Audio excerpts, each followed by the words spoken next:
Historical linguistics, also called diachronic linguistics, is the scientific study of language change over time.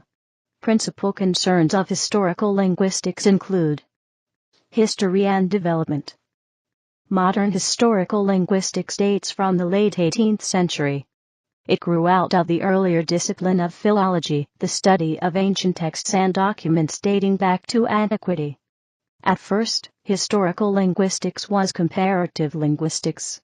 Scholars were concerned chiefly with establishing language families and reconstructing prehistoric proto-languages using the comparative method and internal reconstruction. The focus was initially on the well-known Indo-European languages, many of which had long written histories. The scholars also studied the Uralic languages, another European language family, for which less early written material exists. Since then, there has been significant comparative linguistic work expanding outside of European languages as well, such as on the Austronesian languages and various families of Native American languages, among many others. Comparative linguistics is now, however, only a part of a more broadly conceived discipline of historical linguistics. For the Indo-European languages, comparative study is now a highly specialized field. Most research is being carried out on the subsequent development of these languages, in particular, the development of the modern standard varieties. Some scholars have undertaken studies attempting to establish superfamilies, linking, for example, Indo-European, Uralic, and other families into Nostratic. These attempts have not been accepted widely.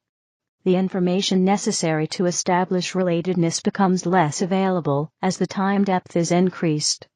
The time depth of linguistic methods is limited due to chance word resemblances and variations between language groups, but a limit of around 10,000 years is often assumed. The dating of the various proto-languages is also difficult. Several methods are available for dating, but only approximate results can be obtained. Diachronic and synchronic analysis. Initially, modern linguistics was historical in orientation. Even the study of modern dialects involved looking at their origins. Ferdinand de Saussure's distinction between synchronic and diachronic linguistics is fundamental to the present-day organization of the discipline. Primacy is accorded to synchronic linguistics, and diachronic linguistics is defined as the study of successive synchronic stages. Saussure's clear demarcation, however, has had both defenders and critics. In linguistics, a synchronic analysis is one that views linguistic phenomena only at a given time, usually the present, though a synchronic analysis of a historical language form is also possible. This may be distinguished from diachronic, which regards a phenomenon in terms of developments through time. Diachronic analysis is the main concern of historical linguistics. However, most other branches of linguistics are concerned with some form of synchronic analysis. In practice, a purely synchronic linguistics is not possible for any period before the invention of the gramophone, as written records always lag behind speech in reflecting linguistic developments. Written records are difficult to date accurately before the development of the modern title page. Often dating must rely on contextual historical evidence such as inscriptions, or modern technology such as carbon dating can be used to ascertain dates of varying accuracy. Also, the work of sociolinguists on linguistic variation has shown synchronic states are not uniform. The speech habits of older and younger speakers differ in ways that point to language change.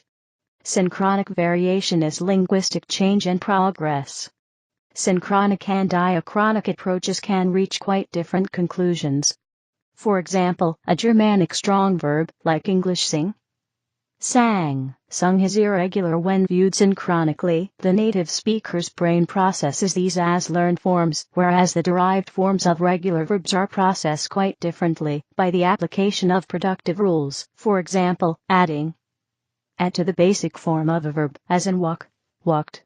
This is an insight of psycholinguistics, relevant also for language didactics, both of which are synchronic disciplines. However, a diachronic analysis will show that the strong verb is the remnant of a fully regular system of internal vowel changes. Historical linguistics seldom uses the category irregular verb. The comparative method is one of the principal tools of research in diachronic linguistics. Less standard techniques, such as mass lexical comparison, are used by some linguists to overcome the limitations of the comparative method, but most linguists regard them as unreliable. The findings of historical linguistics are often used as a basis for hypotheses about the groupings and movements of peoples, particularly in the prehistoric period. In practice, however, it is often unclear how to integrate the linguistic evidence with the archaeological or genetic evidence. For example, there are numerous theories concerning the homeland and early movements of the proto-Indo-Europeans, each with its own interpretation of the archaeological record. Subfields of study. Comparative linguistics. Comparative linguistics, originally comparative philology, is a branch of historical linguistics that is concerned with comparing languages in order to establish their historical relatedness. Languages may be related by convergence through borrowing or by genetic descent. Thus languages can change and are also able to cross-relate. Genetic relatedness implies a common origin or proto-language. Comparative linguistics has the goal of constructing language families, reconstructing proto-languages, and specifying the changes that have resulted in the documented languages. To maintain a clear distinction between attested language and reconstructed forms, comparative linguists prefix an asterisk to any form that is not found in surviving texts. Etymology. Etymology is the study of the history of words when they entered a language, from what source, and how their form and meaning have changed over time. A word may enter a language as a loanword, i.e., as a word from one language adopted by speakers of another language, through derivational morphology, by combining pre-existing elements in the language, by a hybrid of these two processes called phonosemantic matching, or in several other minor ways. In languages with a long and detailed history, etymology makes use of philology, the study of how words change from culture to culture over time. Etymologists also apply the methods of comparative linguistics to reconstruct information about languages that are too old for any direct information, such as writing, to be known. By analyzing related languages with a technique known as the comparative method, linguists can make inferences about their shared parent language and its vocabulary. In this way, word roots that can be traced all the way back to the origin of, for instance, the Indo-European language family have been found.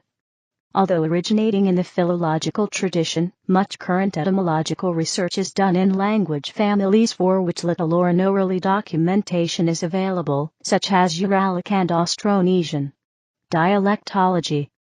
Dialectology is the scientific study of linguistic dialect, the varieties of a language that are characteristic of particular groups, based primarily on geographic distribution and their associated features. This is in contrast to variations based on social factors, which are studied in sociolinguistics, or variations based on time, which are studied in historical linguistics. Dialectology treats such topics as divergence of two local dialects from a common ancestor, and synchronic variation. Dialectologists are concerned with grammatical features that correspond to regional areas. Thus, they are usually dealing with populations living in specific locales for generations without moving, but also with immigrant groups bringing their languages to new settlements. Phonology. Phonology is a subfield of linguistics which studies the sound system of a specific language or set of languages. Whereas phonetics is about the physical production and perception of the sounds of speech, phonology describes the way sounds function within a given language, or across languages. An important part of phonology is studying which sounds are distinctive units within a language. For example, the p in pin is aspirated while the p in spin is not. In English these two sounds are used in complementary distribution, and are therefore not used to differentiate words, and so are considered allophones of the same phoneme.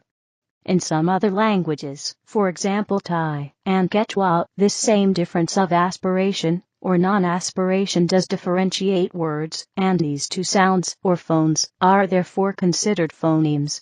In addition to the minimal meaningful sounds, the phonemes, phonology studies how sounds alternate, such as the /p/ in English, and topics such as syllable structure, stress, accent, and intonation. The principles of phonological theory have also been applied to the analysis of sign languages, although the phonological units do not consist of sounds. The principles of phonological analysis can be applied independently of modality because they are designed to serve as general analytical tools, not language-specific ones. Morphology. Morphology is the study of the formal means of expression in a language, in the context of historical linguistics, how the formal means of expression change over time. For instance, languages with complex inflectional systems tend to be subject to a simplification process. This field studies the internal structure of words as a formal means of expression. Words as units in the lexicon are the subject matter of lexicology. While words are generally accepted as being, with clitics, the smallest units of syntax, it is clear that, in most, if not all, languages, words can be related to other words by rules. The rules understood by the speaker reflect specific patterns or regularities in the way words are formed from smaller units and how those smaller units interact in speech. In this way, morphology is a branch of linguistics that studies patterns of word formation within and across languages and attempts to formulate rules that model the knowledge of the speakers of those languages in the context of historical linguistics, how the means of expression change over time. See grammaticalization. Syntax. Syntax is the study of the principles and rules for constructing sentences in natural languages. The term syntax is used to refer directly to the rules and principles that govern the sentence structure of any individual language, as in the syntax of modern Irish. Modern researchers in syntax attempt to describe languages in terms of such rules. Many professionals in this discipline attempt to find general rules that apply to all natural languages, in the context of historical linguistics, how characteristics of sentence structure in related languages change over time. See grammaticalization. Rates of change and varieties of adaptation. Conservative language. The terms conservative and innovative are often used in historical linguistics to characterize the extent of change occurring in a particular language or dialect as compared with related varieties. In particular, a conservative variety has changed relatively less than an innovative variety. These descriptive terms carry no value judgment. A particularly conservative variety that preserves features that have long since vanished elsewhere is sometimes said to be archaic.